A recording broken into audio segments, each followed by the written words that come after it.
Hi. Today, I'm going to explain a psychological thriller war film called Mine. Spoilers ahead. Watch out and take care.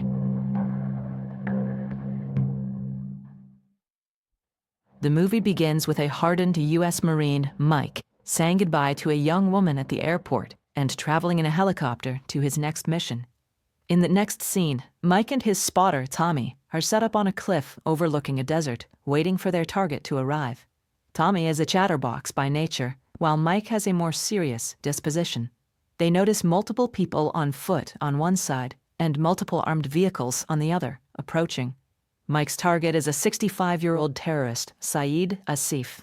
As Tommy and the voice over the radio try to get Mike to make the hit, he realizes that the group has gathered for a wedding, and the target might be the groom's father. Matters are further complicated when the groom and bride block the target. Mike is ordered to take out the groom to get to the target, but he can't bring himself to take an innocent life. Mike lies to his command center that he lost the target. The duo are then spotted by armed men protecting the ceremony. Gunfire follows. The target immediately flees, while Mike and Tommy are forced to retreat as armed men start chasing them. While running, they damage their GPS and hide behind a rock formation. The armed men start walking towards the rock when Mike quickly creates a clever distraction to send them in the other direction. After evading the armed men, the duo request an evacuation, but are told they need to cross the desert in front of them to get to a village 5 hours away, where they can be picked up.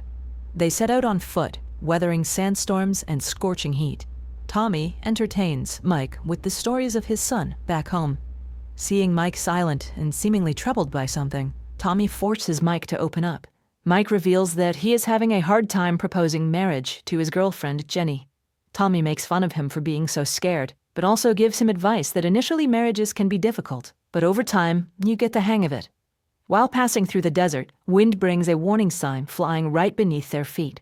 Mike takes the sign seriously, recalling that 33 million landmines have been buried in the desert in the last 40 years. Tommy assures him it's just a Berber trick to keep enemies away. Mike is still proceeding cautiously, his mind preoccupied with the warning sign. Tommy walks backwards, carefree, a few yards in front of Mike, taking lighthearted digs at Mike for being an overthinker. Suddenly a click sound is heard, and an explosion follows. Tommy had stepped on a landmine. As he goes temporarily deaf, Mike takes a step towards Tommy and hears another click where his foot has just landed. He freezes in shock. The sand from the blast starts to clear out. Tommy has survived the explosion, but his legs below the knees have been amputated. Tommy screams and quivers in pain. Mike, unable to move himself, struggles to calm Tommy down. When nothing seems to work, Mike brings up Tommy's son, which gives him some motivation, and he's able to inject himself with the morphine that Marines carry in their front pocket. Tommy then tries to reach his radio, but the pain again takes over him. Seeing his partner in pain, Mike offers to take his foot off the landmine in order to help Tommy. Mike speculates that perhaps the landmine he stepped on is old and defunct. Tommy warns him not to, and in order to dissuade Mike, he pulls out his gun and aims it at his head. He tells Mike that he must survive no matter what, and shoots himself. Mike helplessly screams in grief. He is stuck in the desert all by himself, unable to move. He soon gets tired of standing and gets on one knee. Mike realizes he must somehow fetch the radio lying next to Tommy several yards away. He ties his shoelace to an axe to pull the radio bag towards himself.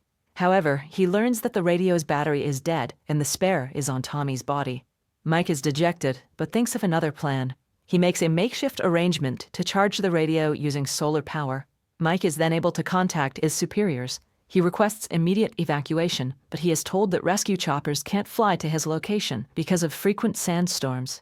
If it all goes well, a convoy will rescue him in about 52 hours. Mike gets frustrated by the response. The major then suggests Mike try digging a ditch and jumping in it, which would only result in a non-life-threatening limb loss. Mike decides to tough it out and wait for rescue, setting a countdown on his watch. Then, another massive sandstorm hits full force. He manages to wait it out without moving from his spot. Once it's over, the first thing he realizes is that the storm has brought Tommy's body, and therefore the spare battery, right next to him. Yet the radio has drifted too far from his reach. Hours pass by. Mike runs out of water and gets increasingly desperate and at times wonders about shooting himself dead. He then notices a Berber coming towards him, walking in a zigzag. Mike tries to warn him about the landmine, but the Berber imitates his actions, seemingly making fun of him. Mike tries to explain his ordeal to the Berber man, but he insists that Mike must take the next step. He then takes Mike's water flask and disappears into the desert. Completely dehydrated and desperate, Mike proceeds to drink his piss when he notices a little Berber girl coming his way, bringing back his water flask. She hands it to Mike, and to his relief, it's full with water. Although the girl never speaks, using her toy soldiers, she too seemingly tells Mike that he has to step off the mine and move on.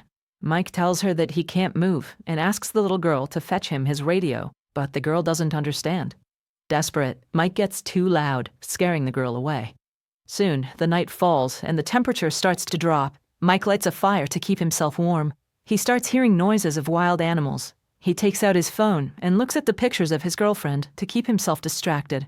He finds a video from his girlfriend. In the video, Jenny tells Mike that she is waiting for him. Mike must win the war and come back to her as soon as possible.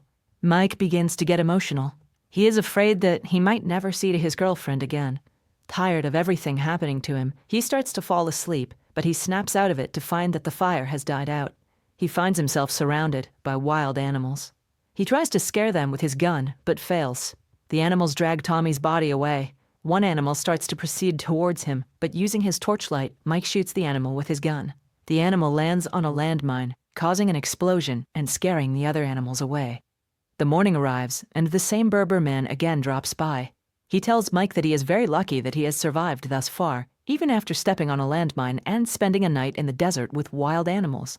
He once again suggests that Mike step forward, but Mike doesn't comply. Mike tells him that he probably knows the location of the mines, as he always walks in a pattern. The Berber responds that he doesn't know where the landmines are, and he only walks in a zigzag because it is safer than walking straight. Mike again asks him to fetch his radio. The Berber man finally agrees and brings the radio back to Mike, and then heads on his way. Mike checks his watch, and there's still 24 hours left for the help to arrive. He slowly starts hallucinating. Mike sees Tommy wake up from his death. The imaginary Tommy motivates Mike and tells him that he will get out of this alive. The sun sets again, and Mike starts to think about all the mistakes he has made in his life. He starts regretting leaving his girlfriend, Jenny, alone and coming to the mission. He again finds himself surrounded by animals. Mike aimlessly starts shooting at them in the dark, but the animals still attack him. He gets lost in his thoughts as he fights off the wild animals. As the sun rises, Mike again descends back to reality. All the wild animals that attacked him lay dead around him. Despite being outnumbered, he managed to kill all of the animals. Mike has been in that desert all alone, by himself, with his foot over the mine, without moving for the last 45 hours. He then receives a communication from his senior, who informs him that the rescue team is running late. The senior asks him if he can hold on for 17 hours. Already way past his breaking point, Mike replies that he cannot go any further. The major tells him that there is someone who wants to talk to him. Mike then hears the voice of Jenny. Mike frantically starts apologizing to her for leaving her, for messing everything up, and destroying everything he touches. He then starts hallucinating and sees Jenny sitting on a couch in front of him in the desert. He tries to reach her, but starts losing strength. He begins to collapse when Berber catches him, seemingly arriving out of nowhere. The man starts nursing Mike's wounds and tells him about the time when he too once stepped on a mine, which took off his leg. He tells Mike that losing his leg felt like he had lost everything in his life. However, the pain of losing his leg was all washed away when he met his wife and had a daughter. He says that whatever happens in our life, we must keep moving on. Mike tells the man that he indeed is lucky, as his daughter who brought him water is really beautiful and has her father's smile. The man tells Mike that he no longer has a daughter. She died in a mine explosion during one of their father-daughter excursions to dig out mines and replace them with tin cans. Mike listens, dumbfounded.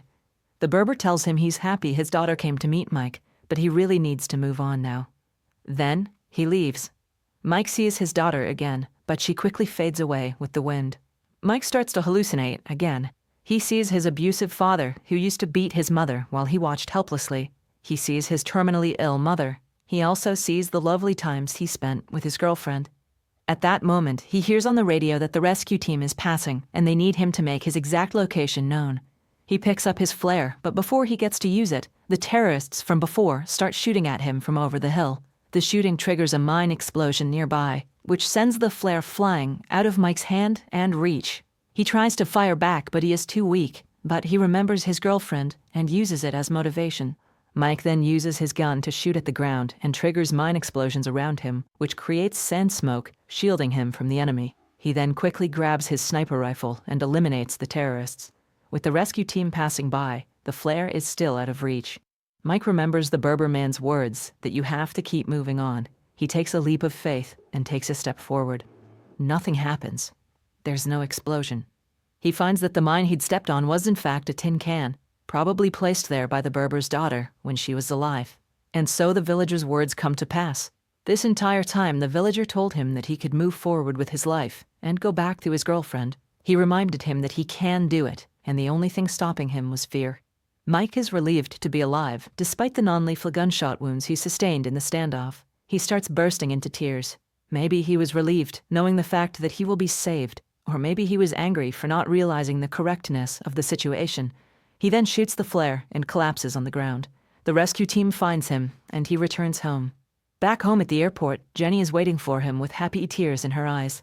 Even before hugging her, he drops to one knee, like he has done throughout different stages of his life. He then proposes to her, promising never to leave her alone again. Subscribe for more videos like this, turn on notifications, and leave a like to help the channel out. Thank you for watching.